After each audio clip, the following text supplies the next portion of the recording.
It looked like it was a very interesting encounter. Your thoughts on becoming national champion? I am honestly very happy because I have been playing table tennis for about over 10 years or about 10 years.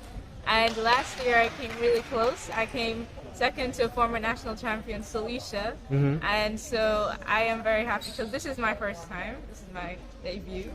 So I'm happy with how I played and with my outcome, the results. I'm very happy. How would you describe the match today?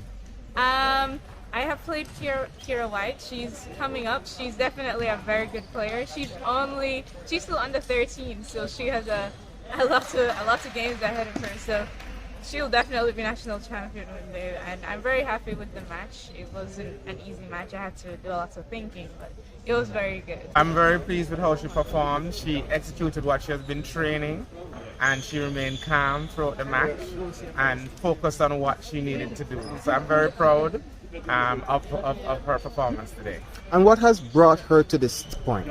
Well, she started at an early age, around 8 or 9, and she has been playing steadily. Her coach, Dale Parham, has been working with her and her sister, Tsenaye Lewis. And they've trained roughly 3 times a week.